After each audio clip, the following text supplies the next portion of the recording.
walk through what I refer to as the 6 Ps in this business. And these are just some things that I like to take a look at throughout my business at really pretty much any point. Certain times that I will really dive into this or really take a look at, what I'm going to go over is when I feel like my profitability margin is down, when I feel like my productivity has not been as high as it should be. And really when I feel like maybe the people that are around me need to be changed or, insert different person, if you will. So without further ado, I'm going to go through again what I refer to as the 6 Ps, P like production. So the first one is going to be just that, production. Now, what comes along with this? So you want to think about the 6 Ps like we're going to have production, then we're going to have things that go off of it, and then are going to help us get there, right? So questions I'm going to ask myself are going to be activity reports, right? Have I been keeping a clear activity report or tracker in any way, shape, or form? How many dials have I made? How many people did I sit with or talk to if I'm doing telesales each day? What did that ratio look like, right? If I have 8 appointments set up, let's just say on a hypothetical day, if 4 of them I reschedule, it's important for me to know why did I reschedule them, right? Did I reschedule them because I was running behind? So basically making sure that you're tracking your activity so you understand, like, okay, if you're doing telesales, why were you unable to get a hold of Mary? Like, did she say she's at the doctor's? Like, what did she say, right? So activity reports, track your dials, track how many people you're actually sitting with. It can be a challenge when we say, well, I had 10 appointments. It's like you have 10 appointments, doesn't necessarily mean you have 10 sales, right? Or 10 families helped. So we want to be looking at it from that ratio. Also, one legs, right? Meaning that if there's a husband and a wife, you get to the home or you get on the phone and you're only able to get in touch with the husband or the wife, right? That's a one leg. So if I go to a home and it's just Miss Mary there and John's not there, I'm going to tell Mary, we want to go ahead and reschedule this for a time that you and John are both going to be here, right? So am I one-legging my appointments, right? Have I followed my schedule? What audios did I listen to this week? Now that's huge, guys. Like, just goes back to what we were just talking about. Like, what have I been listening to? What have I been feeding my brain, right? How did I work on myself this week? And what conference calls was I on or should I have been on?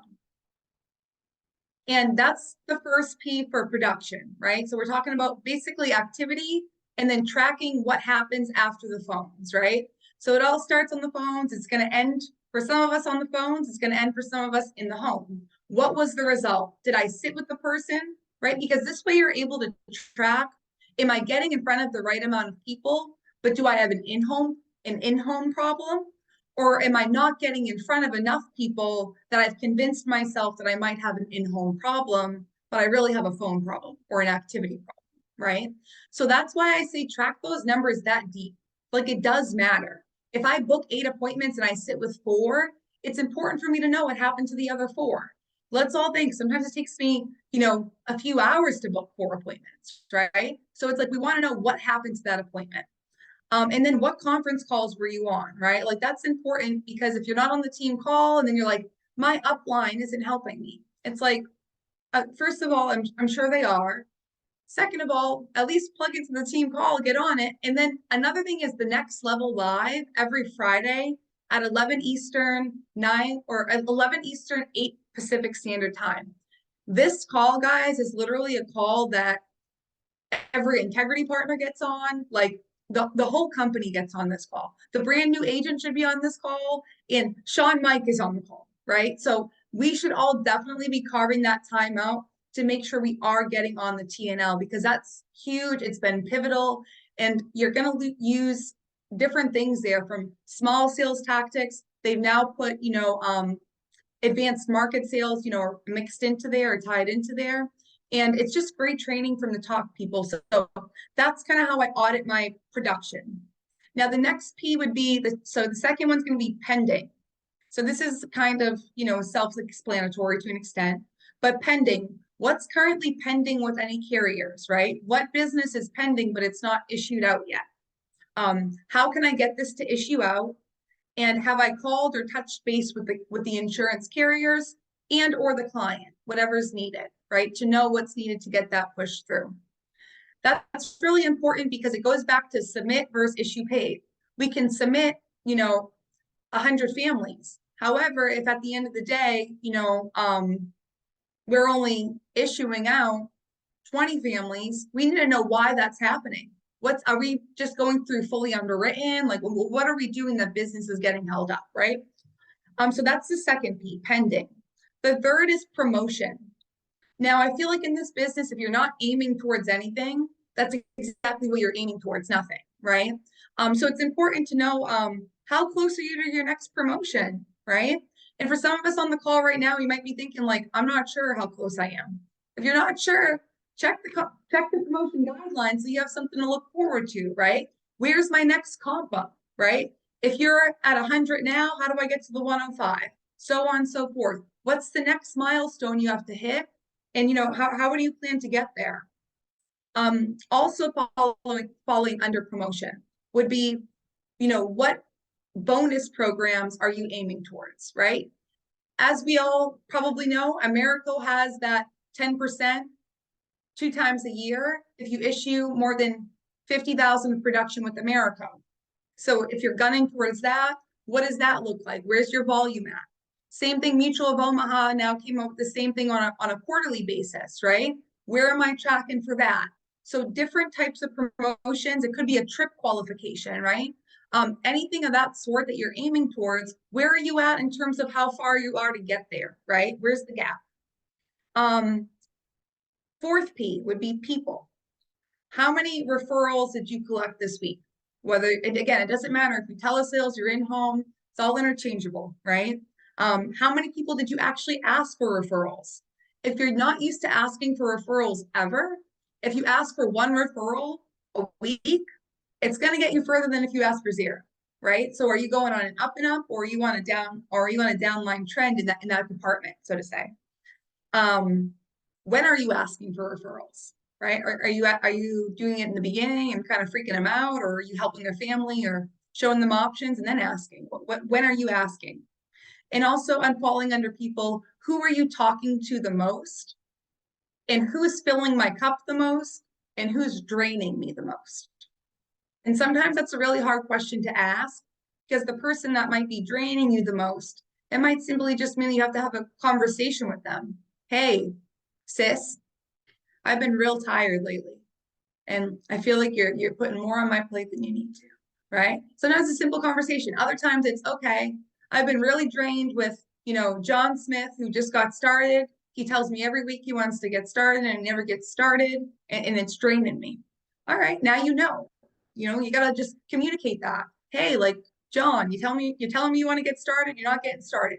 And it's applicable to personal life too. Hey, you're telling me you're going to drop the kids off at school, you're not dropping the kids off at school, right? Think anything of that sort in terms of the people that are surrounding you within your life, right? And then the 5th P would be plan. So plan, what's your plan, right? And that can be so maneuvered in many different ways. Really, where I'm going with that is, what's your plan? I always ask myself, what can I be doing better, right? Other things I'm planning for are, what leads am I purchasing for this upcoming week? Do I know my lead flow? And then I'm planning for in-home. I'm planning to help agents. I'm planning to make sure my lead order is correct. I'm planning to reach out to said vendor because I want to try a new lead program, right? So where are you at there? That's huge. And what can you do better? And then you'll see that these kind of correlate. So far, the first one, production, right? It's pretty much activity. The second one is pending. So through that activity, what business have we kind of, transpired in that time, and what's pushed through, and what's being held up, and why? Promotion. How is this business that's pending or issuing helping me get to my promotion?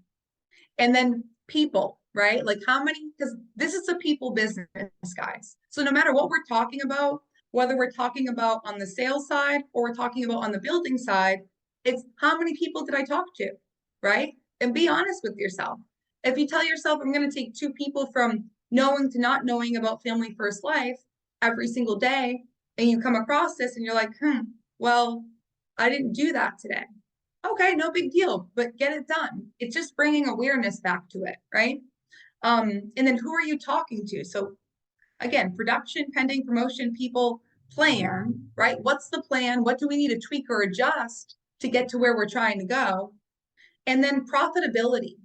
At the end of the day, I always talk about this. You could be helping 300 families a month. If you're spending, you know, the value of 298 in leads, like you really don't have a profitability margin at that point. So a P&L sheet, right? Where's my profit? Where's my loss, right? Am I taking into account chargebacks? I know for myself and for many others in the group, there's been times you come off of a big week, a big month, a big whatever, a big day, whatever it might have been, and then you just kind of want to like take your foot off the gas.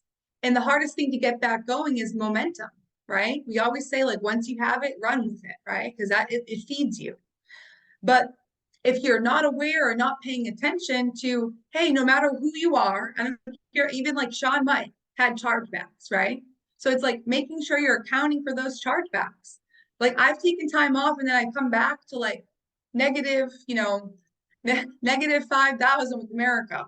Guess what? I'm not going to sit at home and pout about it. It's like I got paid, right? The policies charge back. Now I just have to go back to work, rebuild my momentum. It's not that deep, but at least I understand my profitability margin at that point is low. So I need to get it back up, right? So just taking into account chargebacks, also taking into account your cash flow, your money that's coming in, your money that's going out. So all kind of coincides with P&L. And then another thing I always like to take into play here is debt I wanted to pay off.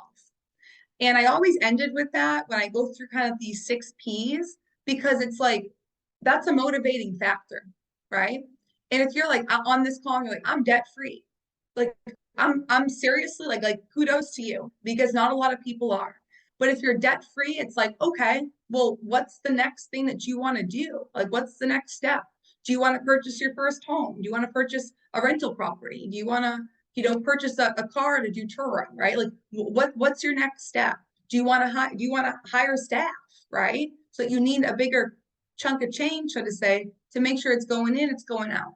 So essentially you're ending that with a goal in mind, right? Like, if you don't have a debt you want to pay off, for me, when I came into this industry, I was like, they should not give 18-year-olds credit cards, because I had every single one that you can think of from the mall. And I was in there spending, Victoria's Secret's money like it was mine, right? And it wasn't, right? So with that being said, I learned about credit card debt, but my point is, guys, is there's always going to be that motivating factor of moving forward to complete said task. Maybe you want to be able to have your kids be babysitted, so that you can work full time and your spouse can work full time, right? Maybe you want to work your spouse out of their job so that you can be the predominant breadwinner, and you don't want your spouse to have to go to work so they can take care of the children, right? There's so many different motivating factors, but if we don't have that under our plan and profitability, we don't know what we're aiming towards. We're just aiming towards a blank target, and we're always going to miss, right? So those are some things that just have helped me, and just kind of, again, this business always goes back to the basics, right? So that's pretty much what I just did there. Like I go through that, I would say at least 2 times a month. And it's not because I'm like, oh, I'm so great and made these 6. It's because it works for me. It helps me understand where my business is at, where it's going, and the changes that absolutely have to be implemented.